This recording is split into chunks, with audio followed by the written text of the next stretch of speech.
निःशुल्क रूप से मिलनी चाहिए। क्योंकि एक बार को आप सोचिए, आखिर उस बच्चे की गलती क्या होती है जो एक गरीब घर में पैदा होता है और उसको बेहतर शिक्षा से वंचित होना पड़ता है। शिक्षा के सामने एक पैसे की दीवार खड़ी है, जो जितनी ऊंची दीवार लांघ सकता है, जो जितना अधिक पैसा शिक्षा पे खर्च कर सकता है, वो उतनी बेहतर शिक्षा पा सकता है। लेकिन अगर एक देश एक है, लोकतांत्रिक देश है, तो शिक्षा भी सबको एक समान रूप से तो मिलनी ही चाहिए।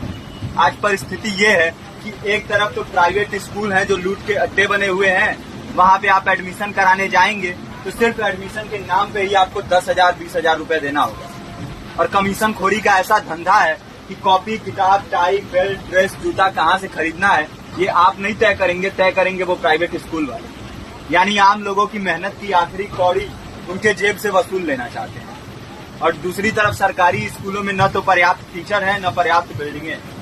2019 का ही ये पुराना आंकड़ा है कि हर 100 में से 52 स्कूलों में या तो एक टीचर है या 2 टीचर हैं। और उन्हीं टीचरों के ऊपर जिम्मेदारी थोप दी जाती है कि जनगणना करो, मतगणना करो, पशु गणना करो, तमाम काम करवाए जाते हैं। और 19 के बाद से तब से कितने टीचर रिटायर हुए होंगे और 18 के बाद से कोई टीचर की वैकेंसी भी नहीं है। आप खुद भी सोच सकते हैं ये परिस्थिति और कितनी बिगड़ी हो। इसीलिए हम लोग ये मांग उठा रहे हैं, चाहे कोई राष्ट्रपति का बच्चा हो या किसी मजदूर का, सबको शिक्षा एक समान मिलनी चाहिए और निःशुल्क रूप से मिलनी चाहिए। प्रेमचंद ने अपने दौर में भी कहा था कि एक सभ्य समाज में ऊंची से ऊंची तालीम मुफ्त होनी चाहिए और इसका पूरा खर्च गवर्नमेंट को उठाना चाहिए, क्योंकि हमारे देश को फौज से ज्यादा आवश्यकता तालीम की। और शिक्षा से जुड़ता हुआ ही दूसरा मुद्दा हम लोग उठा रहे हैं।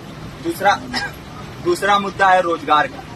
रोजगार की परिस्थिति ये है कि आज सरकारी सेक्टर हो या प्राइवेट, सब कुछ ठेका संविदा के हवाले किया जा रहा है। परमानेंट नौकरियां लगातार घटाई जा रही है। इसी रेलवे में 1995 के आसपास लगभग 18.5 लाख कर्मचारी काम करते थे, लेकिन आज उनकी संख्या 12 लाख है।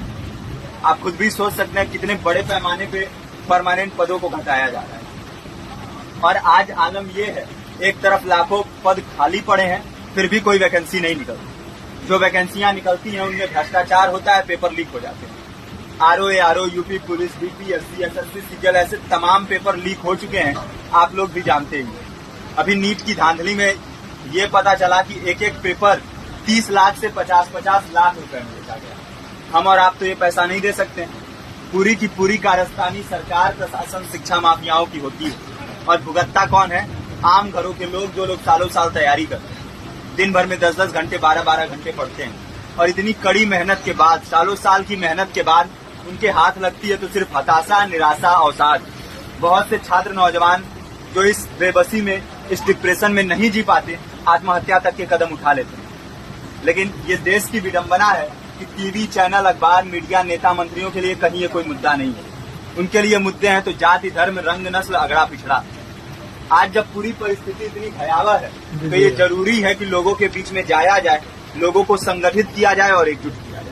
क्योंकि आज अगर अपने मुद्दों पर बोलेंगे नहीं तो कल को ये परिस्थिति और बिगड़ेगी। हो सकता है ले देके अपनी जिंदगी तो हम लोग काट ले जाएं, लेकिन आने वाली पीढ़ियों को क्या भविष्य देके जाएंगे, ये भी सोचने वाली बात है। हमारे साथी ने आपको पर्चा दिया है, पर्चा आप तक पहुंच गया है।